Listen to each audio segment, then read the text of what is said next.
Last episode, we talked about sleep as the brain's reset mechanism. Today, we go one level deeper. What actually happens inside an emotional state? Why logic alone rarely resolves it, and the one shift that consistently does. You have probably tried reasoning with yourself through a moment of anger, anxiety, or sadness. You know it is irrational. You tell yourself that, and the feeling is still there. Sometimes it gets louder. That is not a personal failure. That is neuroscience. Today I want to show you why and what actually works instead. This is MindScope, where we turn the science of everyday behavior into tools you can actually use. Today the science is emotion regulation, and the core idea is this. Emotions are not thoughts. They are embodied, physiological states with their own momentum, generated by systems in the brain that are older, faster, and largely independent from the reasoning cortex. When you try to think your way out of an emotional state, you are often engaging the wrong system entirely. By the end of this episode, you will understand why that is, what the research says about what does work, and 2 concrete practices you can use the next time you feel flooded. To understand why logic fails in these moments, we have to start with what an emotion actually is at the biological level. And the answer is not what most people assume.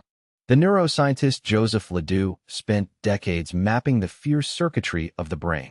One of his most important findings was the existence of what he described as a low road, a direct pathway from the sensory thalamus to the amygdala that bypasses the cortex entirely. The amygdala is a small, almond-shaped structure deep in the brain that is central to detecting and responding to threat. What LeDoux demonstrated is that the amygdala can trigger a physiological fear response, elevated heart rate, muscle tension, stress hormone release, before the cortex has even finished processing what the signal is. The body is already responding before the thinking brain has formed a clear picture of the situation. This is not a malfunction. It is a feature. For most of our evolutionary history, the speed of that response was more valuable than its accuracy. A body that reacts first and analyzes second survives encounters that a more deliberate body does not. But in the modern context where most of us experience strong emotion, at work, in relationships, in traffic, that same fast system fires in situations where speed matters less and accuracy matters more. The philosopher and neuroscientist Antonio Damasio contributed a complementary piece to this picture. His somatic marker hypothesis proposed that emotions are not primarily mental events. They are bodily states. The feelings we recognize as emotions are the brain's perception of what the body is doing, changes in heart rate, breathing, muscle tension, visceral sensation.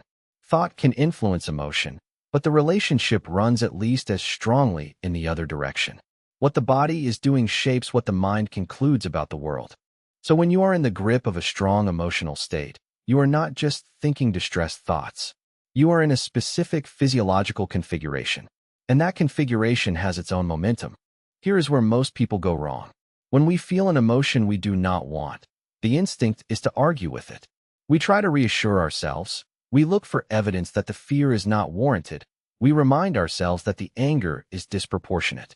And sometimes this works, particularly for mild, low-intensity states where the cortex has not been overridden. But at higher intensities, the attempt to reason often fails for a specific reason. The prefrontal cortex, the region responsible for deliberate analysis, perspective-taking, and judgment, is metabolically expensive and relatively slow. The subcortical systems that generated the emotion are fast and consume fewer resources to sustain. When the emotional system is strongly activated, the resources available to the prefrontal cortex are reduced. You are trying to use the very faculty that is most compromised by the state you are trying to resolve. There is an additional problem. Rumination looks like reasoning, but it is not. Rumination is the repetitive, passive, self-focused replay of distressing content without movement toward resolution. Research consistently shows that rumination prolongs and amplifies negative emotional states rather than resolving them. When someone tells themselves to think through why they are anxious and then spends 20 minutes cycling through every possible catastrophe, they have not regulated their emotion. They have amplified it. The cortex is engaged, but it is running in a loop rather than problem-solving. So the insight that a feeling is irrational is often not sufficient to end the feeling. The feeling was not generated by rational analysis in the first place. Telling a subcortical alarm system that the threat assessment was incorrect does not automatically silence the alarm. So here is the question that should be open in your mind right now. If the origin of strong emotion is subcortical and embodied, and if reasoning at high intensity often fails or loops, what actually moves the needle? The answer comes from two directions in the research, and they point at the same place. To shift an emotional state, you often need to shift the physiological state that is maintaining it. And you can do that more directly than most people realize. Hold on to that. Let us look at the evidence. The first line of evidence comes from embodied cognition, the growing body of research showing that the relationship between body and mind runs in both directions. If emotions are partly constituted by bodily states, then deliberately changing a bodily state can shift an emotional state. This is not a new or fringe idea. It is supported across multiple research traditions. One of the most practical findings in this area is the effect of controlled breathing on physiological arousal. Slow, extended exhalation activates the parasympathetic nervous system, the branch associated with calming and restoration, through the vagus nerve. This is not metaphor. The vagus nerve carries signals between the brainstem and the visceral organs, and breath rate is one of the fastest ways to modulate that signaling. A breathing pattern with a longer out-breath than in-breath, for example, inhaling for 4 counts and exhaling for 6 or 8, measurably shifts cardiac autonomic balance within a small number of breaths. The body moves, and the brain follows. The second line of evidence comes from behavioral approaches to emotion regulation. In dialectical behavior therapy, developed by Marsha Linehan, one of the core skills is called opposite action. The principle is direct. When an emotion urges a specific behavior, deliberately acting in the opposite direction changes the emotional state over time. Shame urges hiding, so opposite action is to act with openness. Fear urges avoidance, so opposite action is to approach the feared situation with care. Anger urges attack, so opposite action is to act with gentleness. The behavior change is not a performance. It is a signal the brain reads. When the body is doing what a different emotional state would do, the emotional state begins to shift toward it. The third piece comes from Barbara Fredrickson's broaden-and-build theory. Fredrickson's research showed that positive emotional states broaden the scope of attention and cognition, expanding the range of thoughts, actions, and connections available to a person.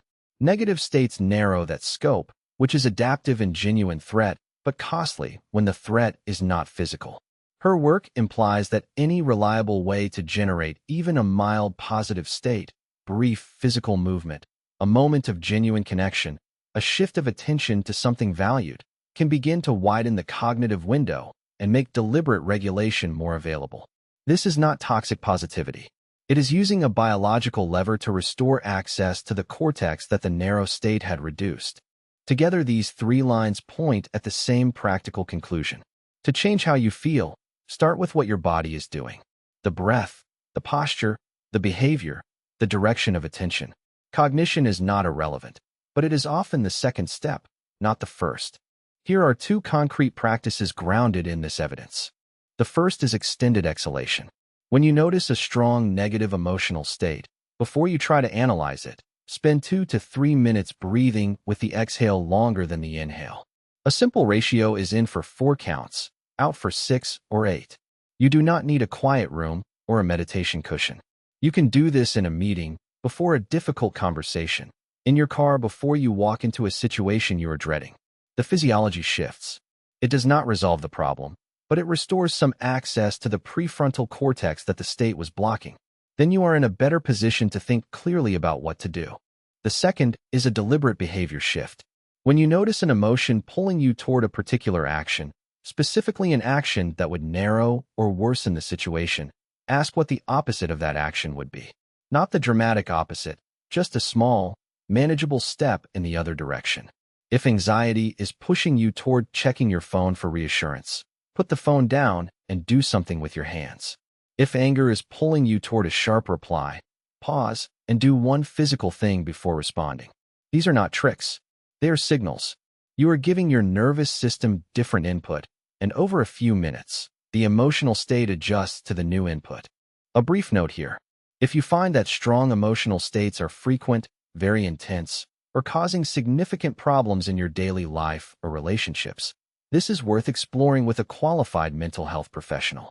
Evidence-based therapies for emotion regulation exist, they are effective, and working with a professional is not a sign of failure. It is the right tool for a genuine challenge.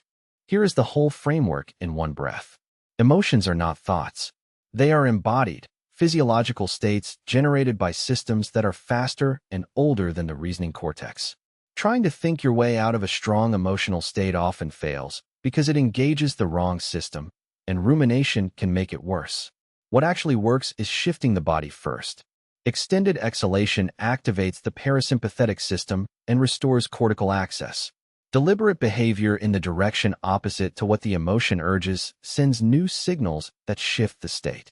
Once the physiology begins to settle, cognition becomes more available, and then clear thinking about the situation actually helps. The insight that your emotion is irrational is rarely enough to end it. But a few slow breaths and one small behavior change often are enough to get you to a place where your thinking becomes genuinely useful. If this episode gave you a more useful model of what is happening when you feel flooded, consider subscribing. The next episode looks at attention, specifically why the ability to focus is more limited than we assume and how to protect it. Before you go, I have one question. Think about the last time you tried to logic your way through a strong feeling. Did it work, or did the feeling outlast the argument? Tell me in the comments. I genuinely want to know what happened, because your answer is probably more instructive than you think.